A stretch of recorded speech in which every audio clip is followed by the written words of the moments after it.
right, welcome everybody. This is Body Bags. I'm Jeremy Geiger. I'm the co-owner of City of First Cremation and Funeral Service. And today I present to you a special guest. This is my daughter, Maura Geiger. Maura's had a pretty interesting life so far growing up. When we brought her home from the hospital, we lived above the funeral home. So the death industry and funeral service has been in Maura's life since day one. So today I wanted to bring her on the show and just kind of ask Maura some questions.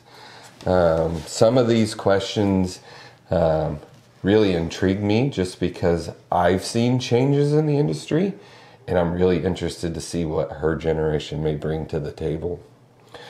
So, I guess really my first question that I want to know about is, obviously you've been around the funeral home, whether it's before going to school, right, coming to the funeral home after school, getting sick at school and needing to come to the funeral home, or like today, it's Saturday and I've got you in here at the funeral home at 9 o'clock in the morning. I mean, that was pretty tough, but we were able to pull it off. But what is your first memory of death? Not just being at the funeral home. Was it an embalming? Was it a person in a casket? Was it me unloading the car with the deceased? What's your first memory? I would definitely say it was a person in a casket. Probably Jennifer, our neighbor. I remember that very well. That was probably the first death that had ever really hit close to me, and that really signified with me, because a lot of the people I had seen growing up in caskets, I mean, I didn't know them. Sure. I didn't know the families. They weren't connected to me in any way, but I definitely remember seeing her, or maybe even Grandma Geiger. I definitely remember that. Yeah, when we went to Ohio. Yeah, those have definitely stuck with me the most. Those are the most impactful. Yeah. Okay. So, what is your earliest memory at the funeral home? Was it hanging out? Was it playing? What was it? Probably all of the mornings going in for 30-minute delays at school and going in and just hanging out in the morning. I remember doing that a lot. Yeah, we did some crazy things, didn't we? We flew RC helicopters through there. Yeah. And we played hide and seek. I mean, it's the ultimate hide and seek place. What were some of the other crazy things we did? We've done colors and drawings. We changed the sodas out of the pop machine. Yep, refilled the pop machines. I remember doing that. Yeah, water in the flowers. I mean, there's all kinds of little tasks that were pretty fun to kind of do at the funeral home that was not overlooked. You made it a little easier on somebody else taking care of some of those tasks. So, obviously, it's been with you now 16 years. Yeah. What have your teachers said? Because I know when I was in school, it was, what do you want to be when you grow up? Or what does your mom and dad do? Or, what were some of those reactions like? Were you ever oh boy, I hate the first week of school because they're going to ask me the dreaded question of... It's usually kind of okay, I'm going to say this and you're probably going to be shocked. And they're usually oh, and they either get really quiet or they have a lot of questions, especially friends' parents.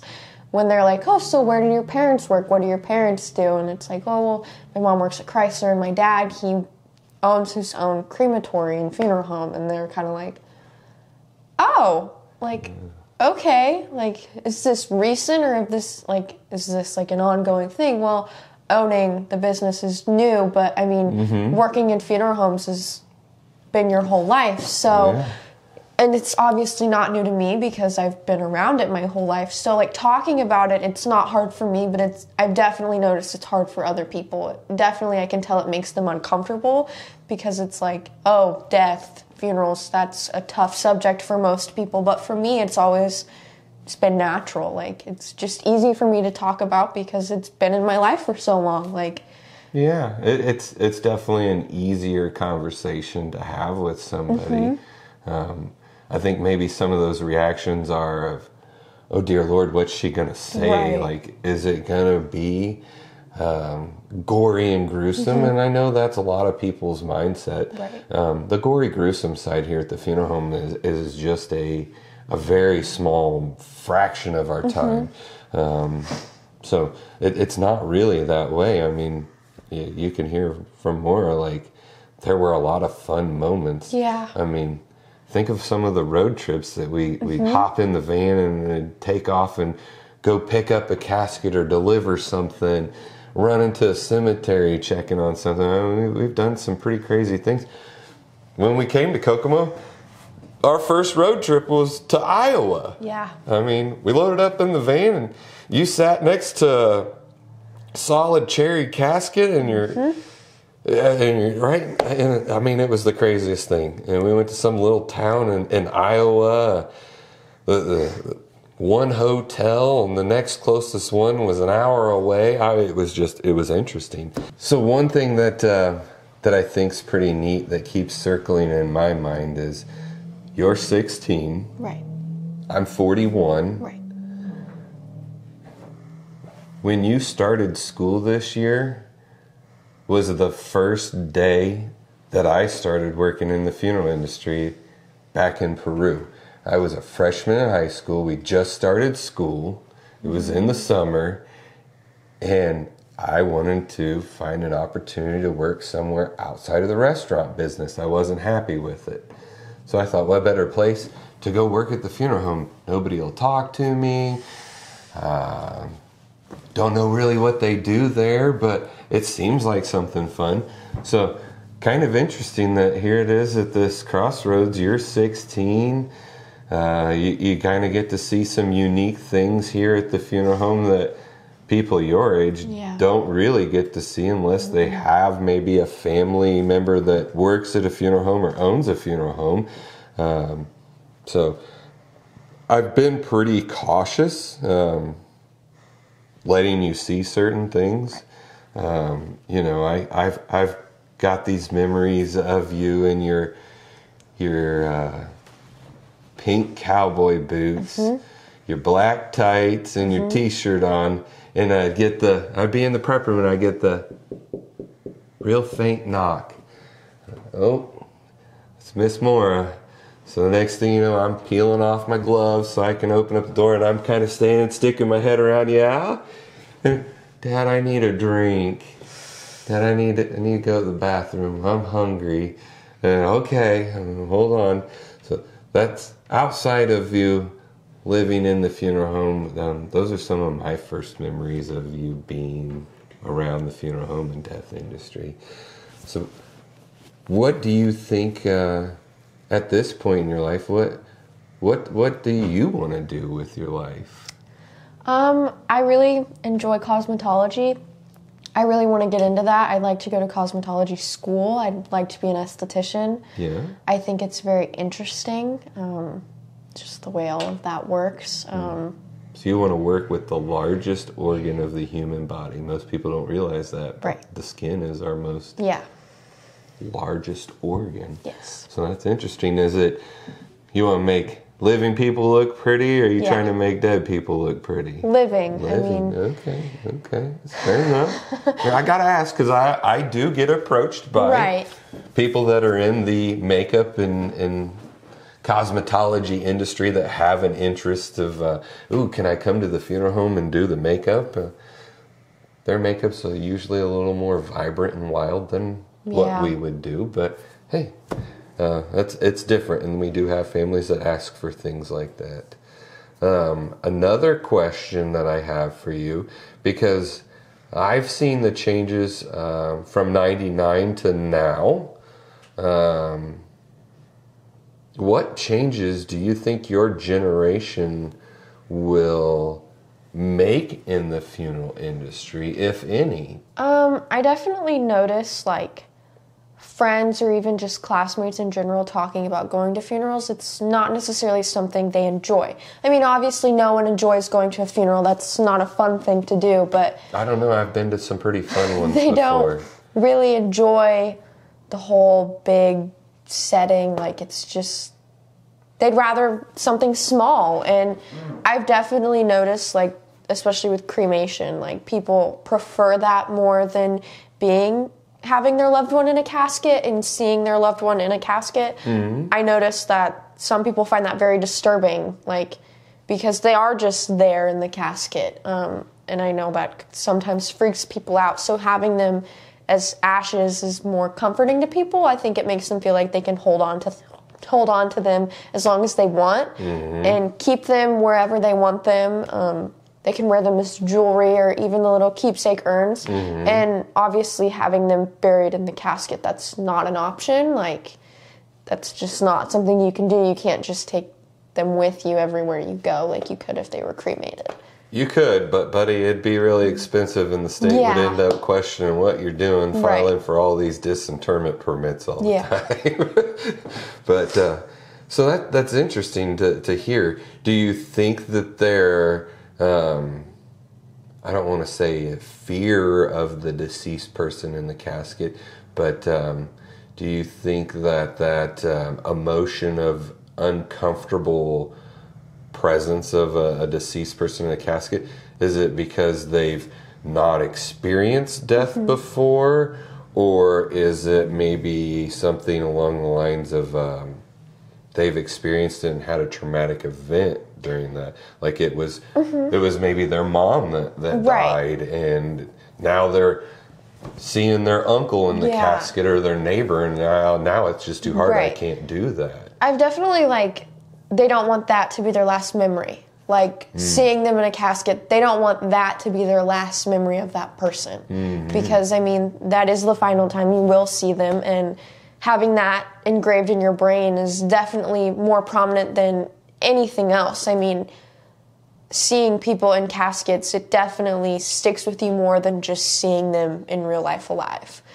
So I definitely noticed, like, going and seeing them in a casket, it's a lot harder for people because it's the last thing you're seeing of them, and seeing them dead, and that's hard. It's the finality. It's not an easy experience, and it's really the final time. Like, it's a really hard goodbye. Sure. So not doing that and keeping it as the last time you saw them or the last time you spoke with them, rather than going to their funeral and seeing them in the casket, is definitely a lot easier.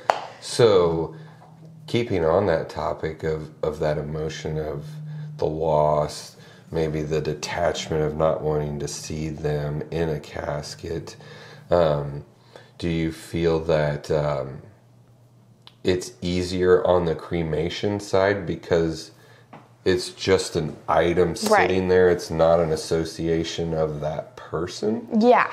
And I definitely think, like, an urn, it's more personalized. Like, you can really pick out what they like. I mean, you can engrave them. Like, you can just do many different things with them. So there's more options than there are with a casket, and you'll never see the casket again. Correct. It's really interesting for sure to see the personalization and memorialization on the cremation side of funeral service versus the traditional side of things. It seems like that traditional side seems to be stuck in a stagnant era. Like they're not providing anything more to us of value. So there's things that I've learned, obviously when these deaths are very impactful, whether they're at a young age or they leave maybe some children and family members behind. I always tell families to leave their last mark on their caskets. So typically when we go out to the gravesite, when we leave the funeral home, I will wipe down the casket, try to remove any flour or debris that's there. And I also try to get the handprints. but it's not to make the casket look pretty going out the door and loading into the car. It's I've planned out at the cemetery to give them an opportunity to leave that final mark on their casket. I will have the families lick their lips and kiss their thumb, and then put that thumbprint on the casket. It's pretty neat, pretty neat to see that done. It's pretty impactful, I feel. And but outside of some of those little things that I've learned and seen in tradition, there's really not much for us on that traditional side, it seems like. That's one thing why I'm a big advocate for the cremation side. We can still have that casketed body that's embalmed and everything. I just like the thought of the time frame of cremation being more on your schedule, because it's tough to make that decision. If I was to think of trying to buy an urn for Grandpa, is it fishing? Is it hunting? Is it something with his career in the Air Force? Is it something I like that I'd want to put Dad into? I don't know. It's interesting. So being on the cremation side would give me more opportunity to make those decisions. So my next question is do you think your generation finds any value to funeral service, or do you think that the funeral home is just a place of disposition and we are going to do our own thing away from the funeral home because they don't understand where we're at with our loss, or maybe even they don't understand how we need to celebrate this person's life? I definitely think things will probably be different.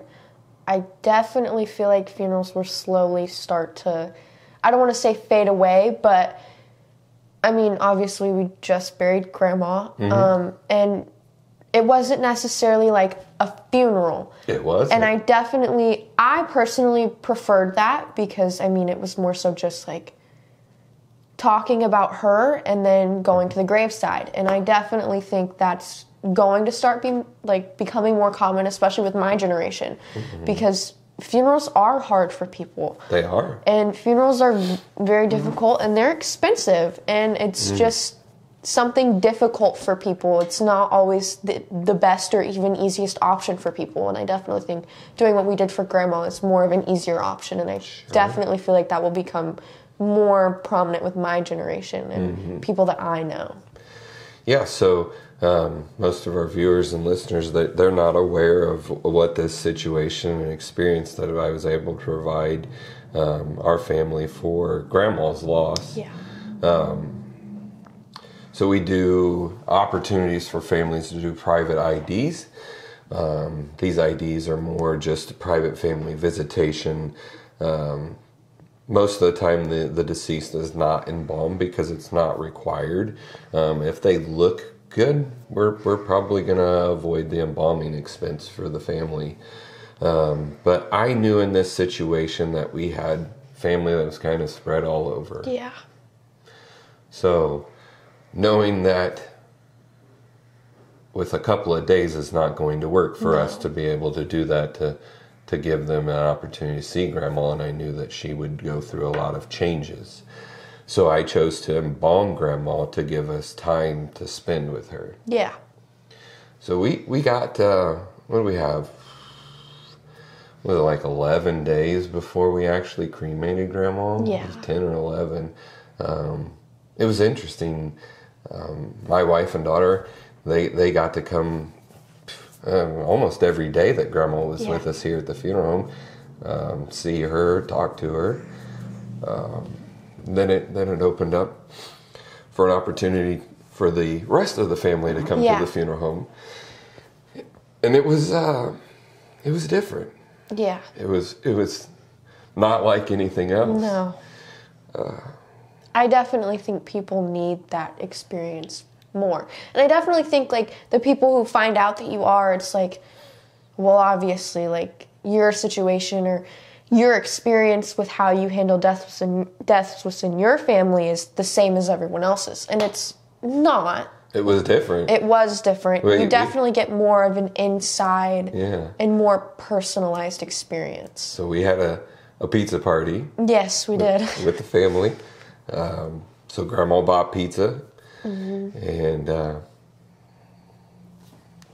then we took different segments of the family into the family room. Gave them each their own opportunities to make peace. And then we ended up coming together as a family, sitting in that room. Yeah. It was nice. It was hard, but it was nice. And I definitely think more people need that experience. Yeah. I feel like it doesn't have to be a minister sitting and talking to you. Because I feel like that, I mean, obviously people want the religious experience of it, but it was definitely more comforting because it was with people you knew. It was with the close family and people we've been around and are around all the time, rather than a bunch of like random people we didn't even know, like Grandma's friends, different sides of the family that we'd never even met. So it was nice to have that experience and just be able to talk about Grandma and things that we all knew about Grandma. Well, we would have known most of Grandma's friends. Yeah. It would have just been her few neighbors right there by her apartment, or the couple that she became really close with there at the nursing home. Yes. So, yeah, definitely having that time for the family to come together in a very casual, comfortable setting, not having to worry about, oh no, the neighbor's gonna come, and what's so-and-so gonna say. We could all truly speak from our hearts when we had our private time. Yeah. And I know you said maybe not needing or wanting that religious side of it, but we ended up having that. Yes. It was just maybe not in our normal routine. Right. We had that for the committal side of Grandma's burial that we did at the cemetery. Yeah. And we chose to bury Grandma close to her birthday. Yeah. You know. So that was it was something different to be able to provide, and these are some of the things that we are pushing more towards here at City of First Cremation. Not saying that other funeral homes don't offer these opportunities. We're just trying to maybe perfect that for us here at City of First and encourage families to do that, because unfortunately the value of funeral service in my eyes has changed dramatically over the years from when I was your age. I mean, unfortunately at that point, cremation was pretty rare. Yeah. We did just a few a year. But we always did that traditional side. I'd love to go back and have conversations with them to see how they've adapted. Yeah. Definitely in their area, traditional funerals are very common still. Yeah. I know they're doing more traditionals with cremation to follow in that rental casket, but I don't know that maybe some of the traditional funeral homes have quite figured out how to navigate the cremation side as well as what I feel we have. Yeah. So I think it's interesting to hear your perspective, what your generation maybe values in that ceremony, or what the funeral home could offer you. You know, I don't want us to feel like we're a disposition center. Yeah. I know when I was in mortuary school, that's kind of what they alluded to when they said, oh, the cremation numbers are rising and, you know, the traditional is going to go away, and it's going to be a tough industry to enter. I think it may be more interesting if you were to try to enter the industry later on in your life. It's just maybe being aware of what the community and what the society's needs are in that service, and that's what we've learned over in the last few years. Just being observant and listening to the families. It's interesting. Whether it's a particular color of an urn, like, do you happen to have a purple urn? I was asked that for years, or even a purple casket. And you would think, gee, you can just mix up some of that paint, and it doesn't necessarily work that way. I've had to take caskets to body shops to have them painted a particular color because the manufacturer didn't offer it. So it's kind of interesting to think and hear about. So that's kind of some of the key questions that I had for you in regards to funeral service and your generations.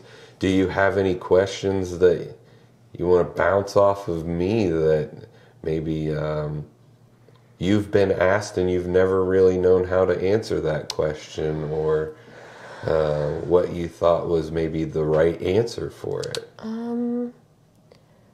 I definitely know that a lot of I've noticed when I'm speaking with maybe the girls that I'm friends with, they're more like, oh my God, that's terrifying, this is scary. But the boys, they definitely have so many questions, oh my God, your dad works with dead bodies. And then it's so he just messes with them, and it's no, he's not just going to work to play with dead bodies, he's going to work to make your loved one look presentable and make them what you want them to be. Right.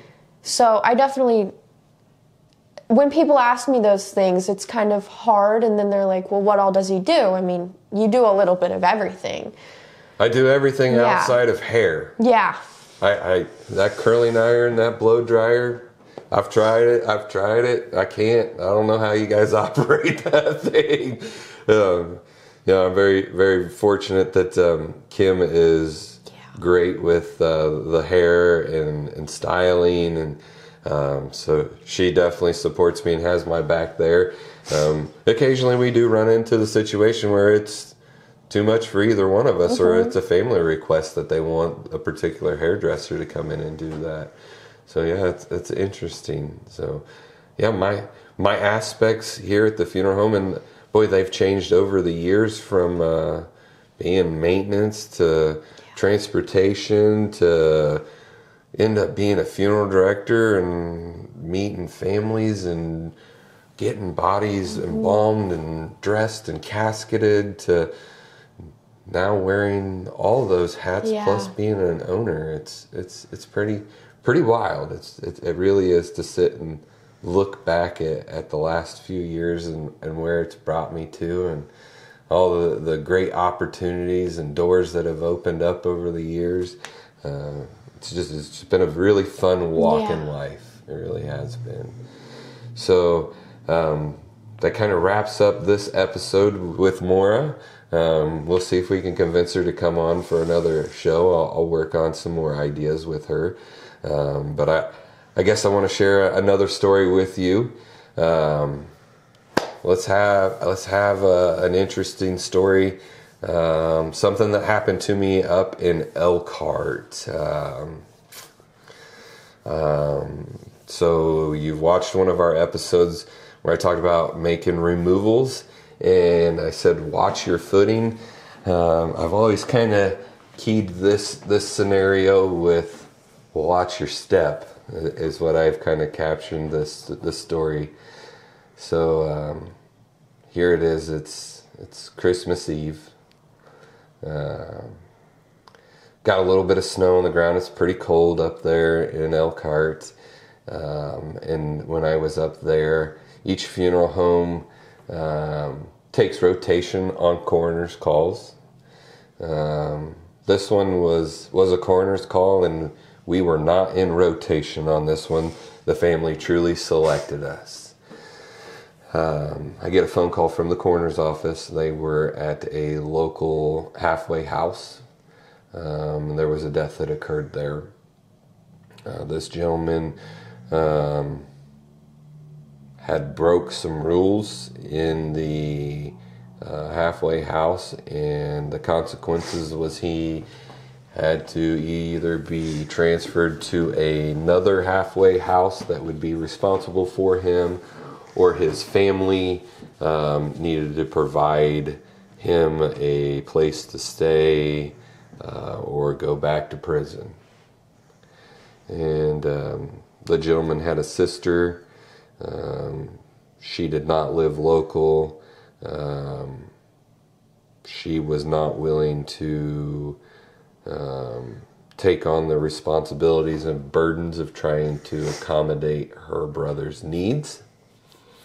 I believe some of the crimes that were committed that led to his time in prison may have involved his sister, whether it was theft or assault, but she was involved. And the coroner said to me when I took the death call, you're going to need a body bag, you're going to need shoe covers, probably bring a couple of those, and you might want to wear old clothes or have a suit to put over top of your clothing. And I thought, dang, how in the world, like, this is a halfway house. Like, there's people in and out of there all the time. He didn't just die and they found him. What's going on here? So we arrive at the house, and the coroner tells me that the gentleman came down for breakfast and ate with the residents and the counselor there on hand, and then said, hey, I'm going to step upstairs and kind of finish gathering up my belongings before I leave this afternoon. And he went to his room, and the rest of them stayed downstairs, finished up their breakfast, and started out their day. Well, this gentleman went to his room, and he proceeded to take a utility knife, and he slit his throat all the way across. Up until the point where I could see down his throat into his trachea. I was able to locate both left and right carotid arteries and jugular veins. It was an extremely, extremely deep laceration. And here's where it comes into watch your step title. So we are told that we needed to put our suit on and our shoe covers, and we could go up to the second floor to his bedroom, which was the first door on the right down the hallway. We opened up that door, and it was a scene from Hollywood. I mean, it was the most crazy thing I ever seen. There were imprints of his body being pushed against the wall. There's blood splattered from ceiling to floor. There's coagulated blood on the floor. And then in the corner of the room lays the lifeless gentleman, very pale in color, more pale than typically a deceased because of all of the blood loss. Boy, was that a tricky one, because not only did you have to watch your steps and where you're going, but you had to lay your body bag on the floor that was covered in blood to then get this person in the body bag. And then you needed to clean up your body bag to then put on your cot. So we did it as best and as clean as we possibly could. We didn't bring the removal cot in the room. We just put him in the body bag, and then brought the body bag to the door, rolled him on his side, wiped everything down, and then picked up the body bag, put it on our removal cot. And then we went back to the funeral home. On the whole trip back to the funeral home, which was probably 8 minutes from the house to the funeral home, I thought, oh, this is going to be the most difficult embalming. He's not going to take well. I'm probably going to have to do a head freeze. Oh, this isn't going to work so well. It was one of the most easy embalmings that I did, just for the simple fact of the vessels were located. They weren't destroyed. I was able to sew that incision back up. I did a worm incision to help hide it. His sister called me when I got back to the funeral home. She had questions, wanting to know about the condition of his body. Would he be viewable? She ended up choosing to cremate this gentleman. but she still wanted me to go ahead and embalm. She chose to have him embalmed because she wanted to give some of the other families opportunities to come up to the funeral home in Elkhart to see him before he was cremated. Unfortunately, some of his actions severed that relationship with his family, and his sister was the only one that did come and see him. I had some pretty unique experiences getting his body positioned in the chapel for her to be there and see him. She was over the top happy with that experience, to let her spend some time with her brother. Obviously, I tried to cover things up as best as I could to make it respectful for him, for her to see his actions. I mean, she had the conversations with the coroner's office and myself about how severe this laceration was. And when she chose to see her brother, that's the first thing she asked me was, I want to see where the accident happened. So it's very important that I feel that we as funeral directors and embalmers make sure that we take those extra steps to make it the absolute best scenario for that family member that's going to come and see them, because they're going to have questions, and you've got to be honest with them. Unfortunately, there's been too many smoke and mirrors in our industry, or too many thoughts of, oh, well, they just can't handle that. Let's just tell them what's the best thing that would make them feel better versus the reality of the situation. I don't think you need to paint it as an ugly, terrible thing. You definitely need to prepare them and describe what they may see and what those odors and stuff may be, which I'm terrible on the odor side of it, so don't ask me that. But that's one removal in Elkhart of many that sticks with me. I've got a couple other neat stories that I'm going to continue to share with you over the next few episodes about my Elkhart past. And I'm going to continue working on some stories here that we've recently encountered that are a little unique. I'm going to be reaching out to those families to make sure I can share those stories. I won't be disclosing any names or anything, but unfortunately, if you do your research and you look and sleuth hard enough, I'm sure you can put the puzzle pieces together and narrow it down to a few people that I may eventually talk about. But I'm going to always be respectful and discreet about describing some of my stories. I hope you all appreciate my little scenarios that I give you on each episode. I enjoy sharing them. Some of them are a little heartfelt and tough for me to get through, but I'm working on that. But I want to thank you for being here today, Maura. I appreciate you sharing some of your experiences and thoughts with me, and I hope you always enjoy to continue to grow with me and us here at the funeral home, and you're always welcome to be here. And if you got some friends that truly want to know and they just can't let it go, I think we need to just set a time and we do a little open house with them and kind of show them some things. So I think it may provide other opportunities for those friends of yours that may have an interest in funeral service and see that it's not that terrible here. Yeah.